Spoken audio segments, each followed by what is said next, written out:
symbol of excellence in sports entertainment.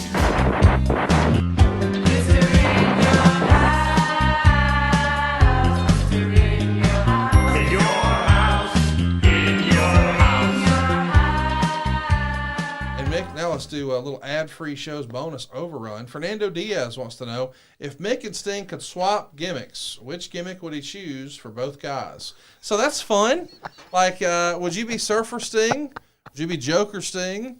Would you be brooding, darker Sting? Which one do you think you'd pick? You know, the Mankind character was brooding and dark when it began. Yes. So I think I could have sank my teeth into that. I think Joker Sting would work for you. I know you don't like it. Right.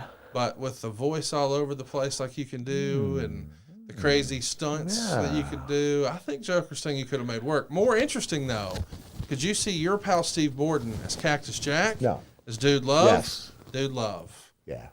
I'd love to see him do the dance. Can you imagine?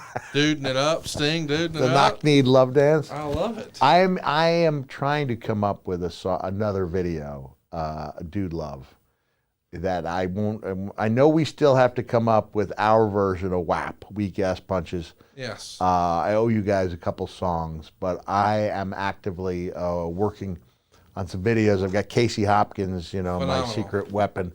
This thing we did with, can I just... The Judgment Day was unbelievable. Dude, the drawing of the tears over and over and over, it was the gift that kept on giving.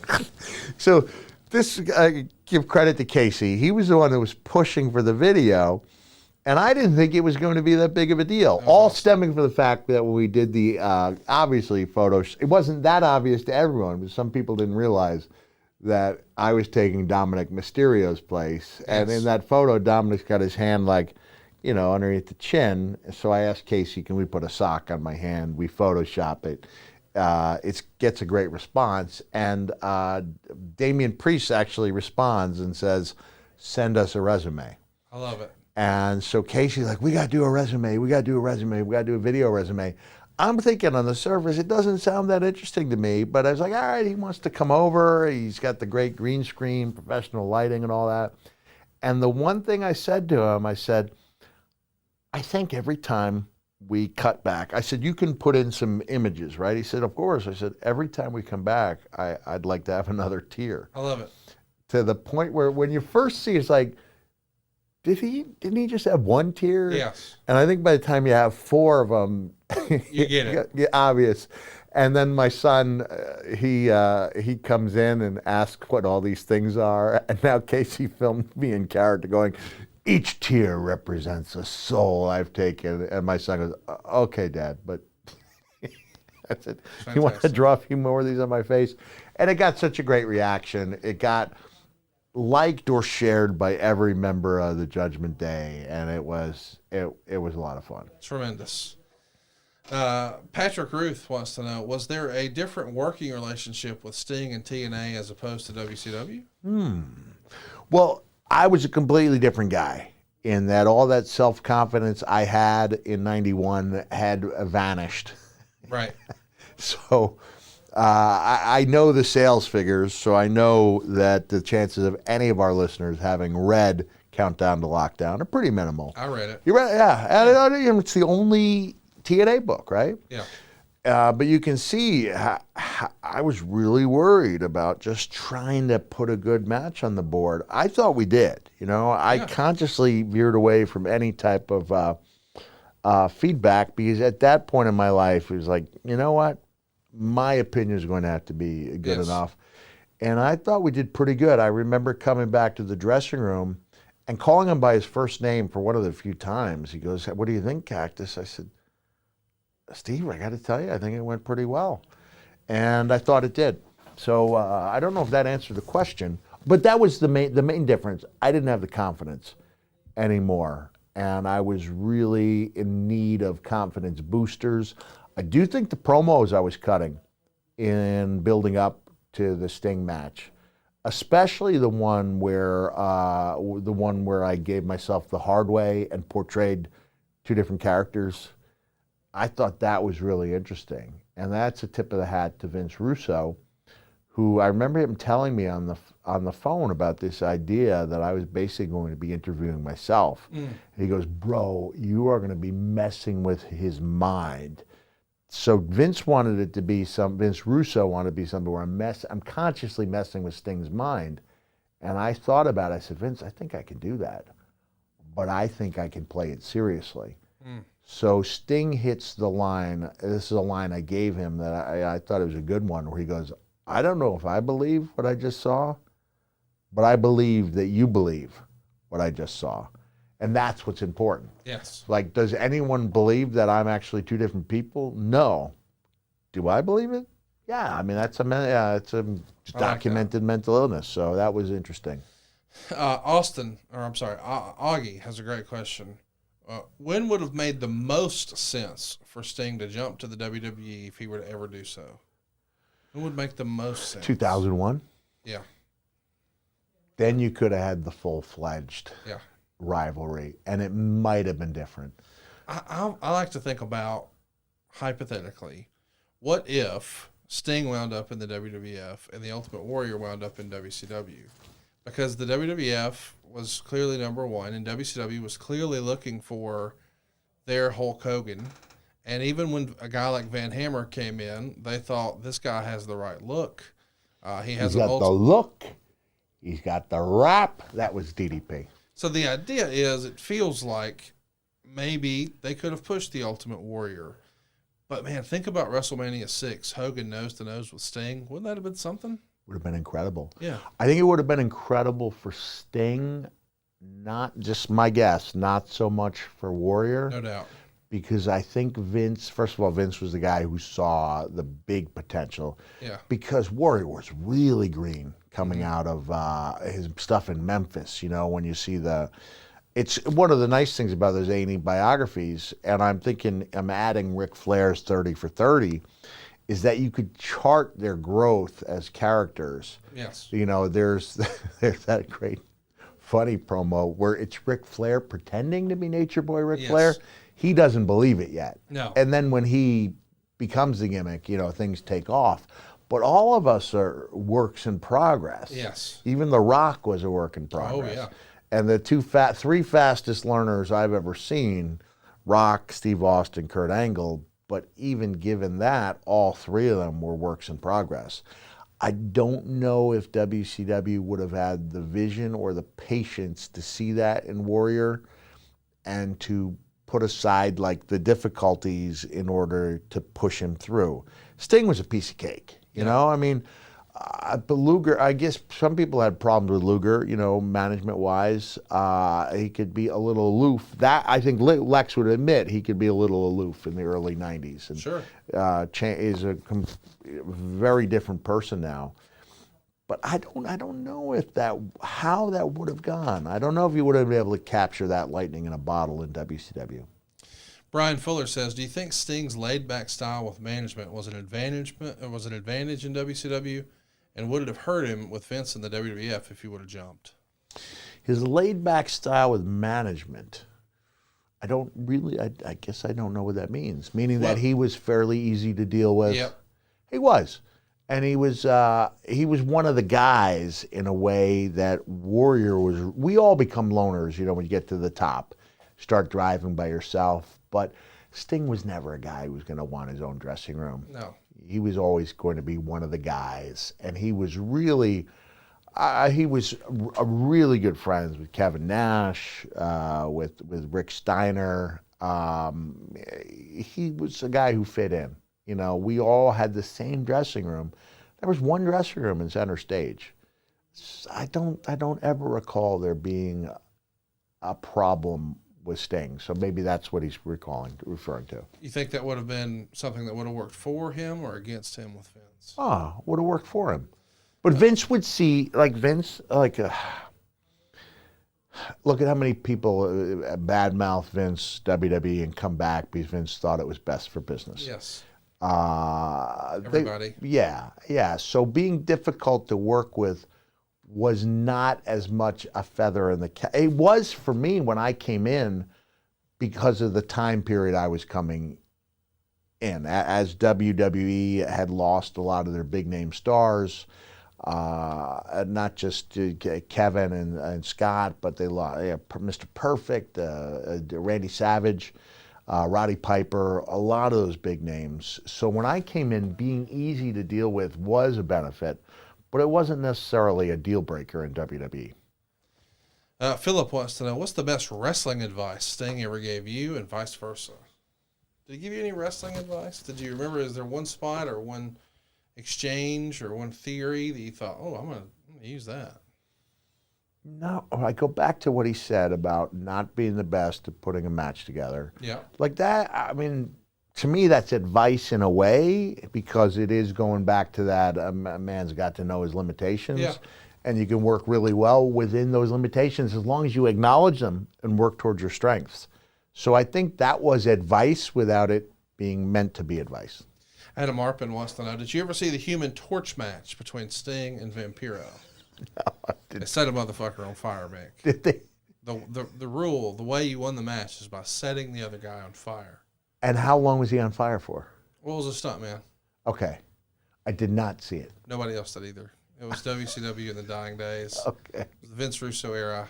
They can't all be winners. They can't all be winners. No. But you don't know unless you try. Yeah. Right? By the way, speaking of Human Torch matches, I saw one of the funniest Mick Foley memes I've seen in a long time. It's you with the now infamous flaming chair in the ECW arena, and it says, "This is my waiter on the way to the table with my sizzling fajitas." I sent it to you, and you said, "I think I may have made that one a few years ago." I think we may have. Whenever we use someone's meme, we always, Give them credit. give them credit. But my goodness, that was hilarious. That was a good one. That was a good one.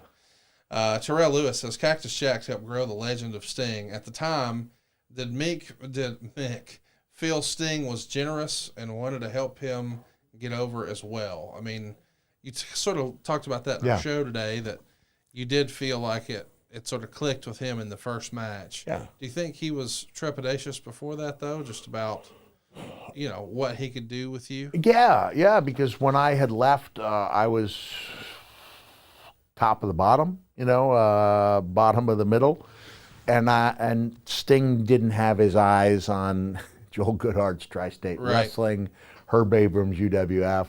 He didn't know. So I'm the same guy coming back that had left in the bottom of the middle, comes back to do main events with him. And the character, Cactus, had changed quite a bit just in my own belief. You had evolved. Yeah, I had evolved. But yeah, he was real generous. He sold really well for me. Man, I'm getting the goosebumps again. But when I say I loved it, I loved it. Loved the way, I loved going in there, working with him. I loved the way I felt afterwards. So I guess you could say Sting made me feel good about myself. Mike wants to know, would Mick have ever descended from the rafters like Sting if Vince had asked him?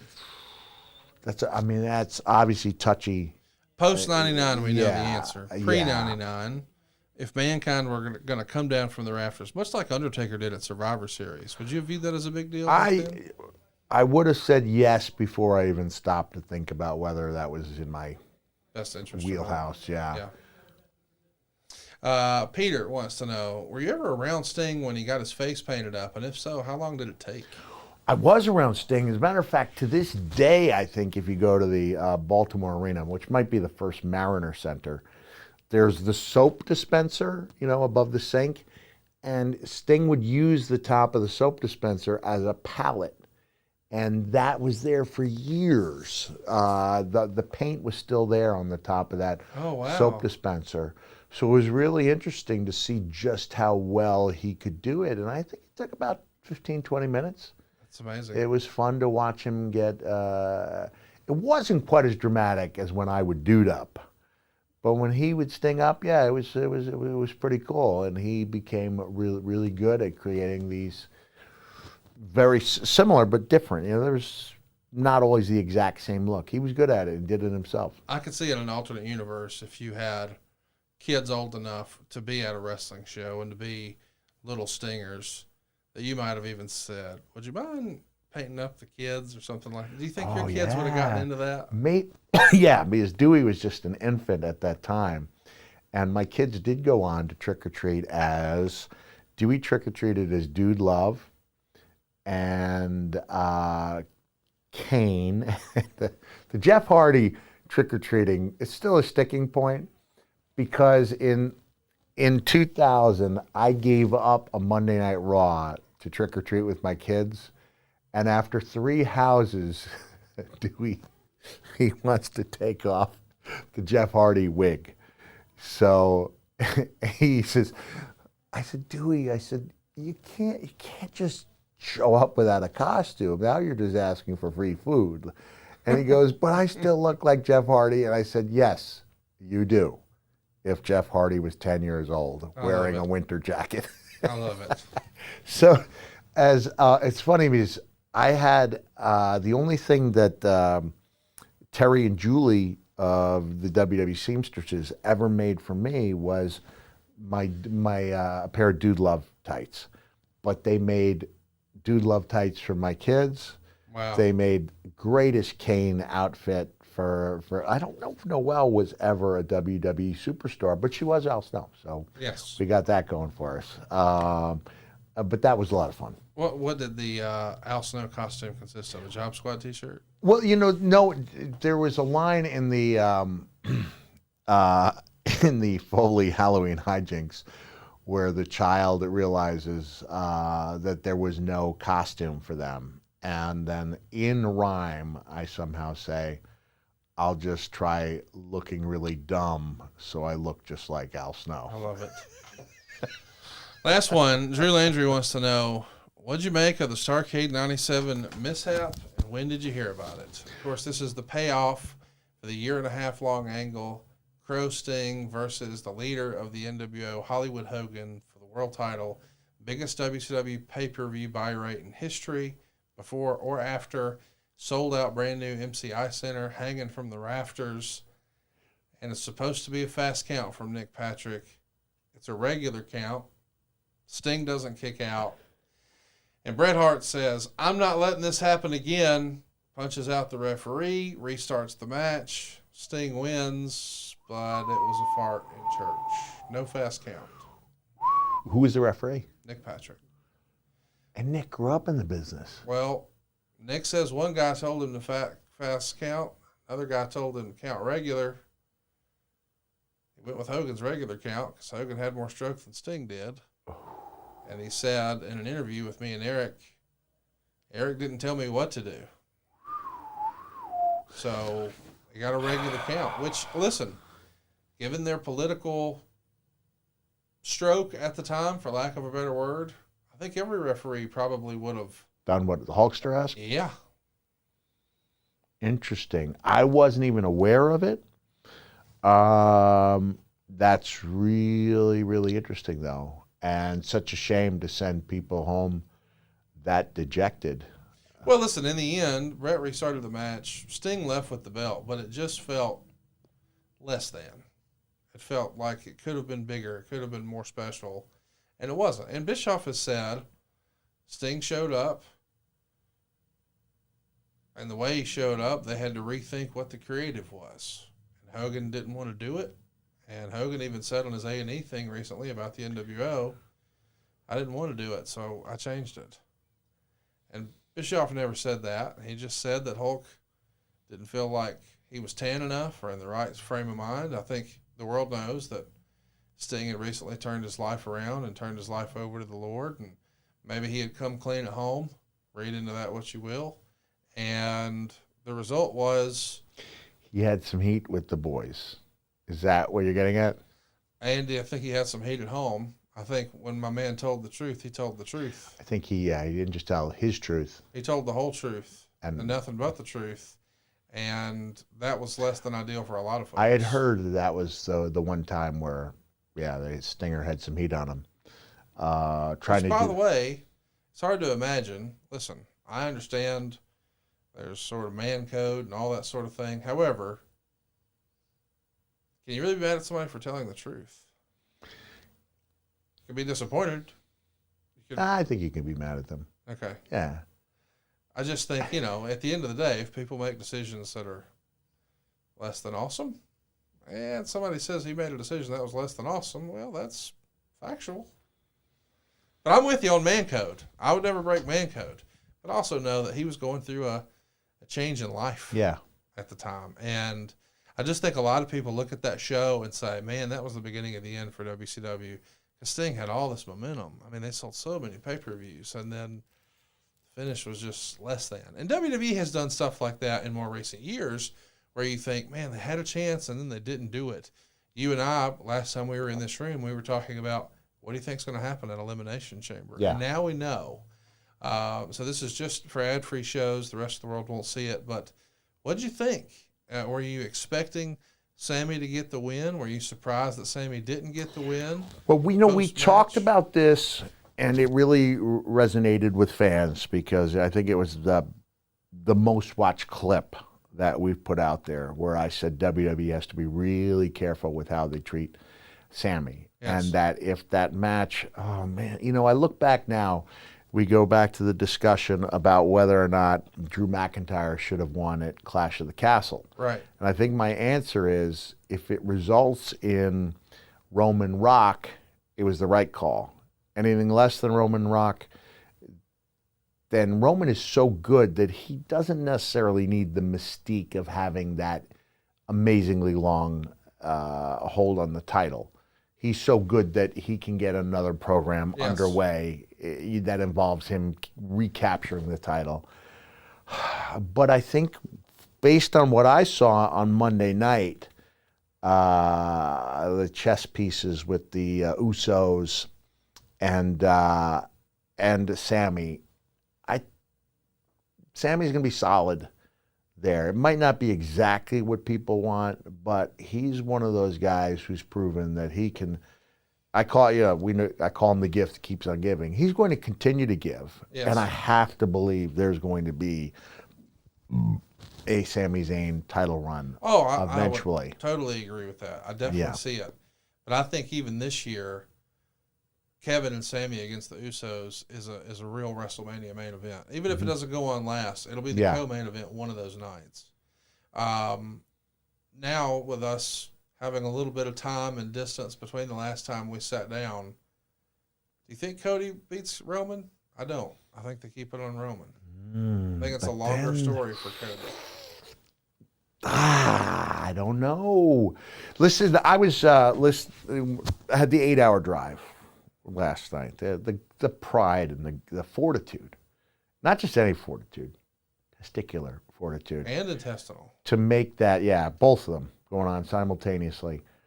I could feel the tingling in both the intestine and the other. Did you put the Yeti beard stuff on? I didn't even need it. Your downstairs I won't beard? say that I haven't. Oh! No, I have. By the way, I just want to mention, I haven't checked, but I believe it's for external use only. It's not for internal use. Don't make anything inside minty, just in case. That I was listening to Busted Open. Yep. And they were having the discussion about whether having Cody appear on the show as both kind of a pseudo handing of the torch from John Cena to Cody, and also Cody making the save was a force feed. And Dave LaGreca was arguing that by virtue of the reaction, it was not, because those were the two loudest reactions of the night. I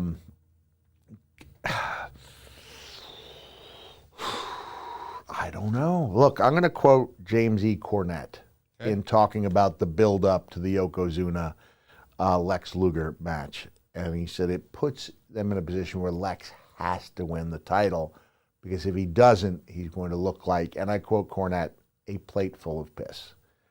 And I won't say that's how Luger came out of it, but that moment was gone for him to become the guy. I think you have to send fans home happy. And I think Cody has to come out of there, depending on whether they put it on night 1 or 2. And I think if it's Roman, it's got to be night 2. I think I'll be real disappointed if I don't see a title change. That's just me.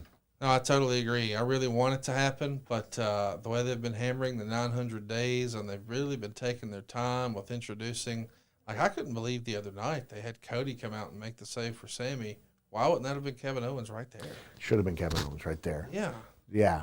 Like, I think Cody on his own is a 10. I think Sammy on his own right now is at a 10 as far as fan reaction. And certainly Sammy's at a 10. But somehow the pairing of Sammy and Cody feels like an 8. Like, Because fans are picking sides as to who Yes. they wish was in that match. Don't put them both there. I know. Send Kevin out, and I don't know. We'll see. But And the great thing about Kevin and Sammy is that they are these longtime best friends. yes, And that works. You know, you can put super teams together, but when you've got the, I won't say whose manuscript I'm reading, but I've been given privy to a manuscript by one of the biggest stars in wrestling, and this superstar talks about the old days, and having Sammy and Kevin around. They were just such great stalwarts of the independent scene, guys who were never supposed to make it to the big time, who not only did, but have thrived. And I think seeing those two, I mean, the Usos have had those titles for a long time too. Man, the save that was made, followed by one of the best super kicks I've ever seen. yes. That had to be a sorry brother ahead of time. That was some solid looking stuff. If that wasn't a genuine impact, then Mr. Uso needs to go into the magic and illusion business, because that was incredible. It was incredible. I can't wait to see it. I guess the last question is, will you be in the house for night 2 of WrestleMania, or will you be home at your house watching on pay-per-view? Well, I've got a busy. I've got a real busy week. Thursday through Sunday, I am doing WrestleCon. Yep. I'm doing something on Thursday night at the Biltmore.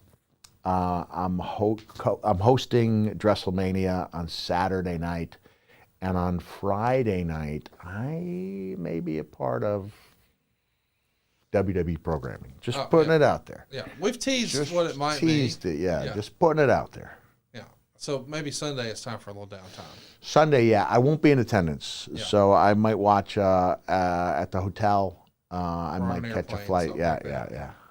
Well, here's what we know. We'll catch you next week right here on Foley Is Pod. Greatly appreciate all you guys do by supporting us on ad-free shows. Thanks for the bonus time, Mick, and I'm looking forward to recording WrestleMania. Let's do it.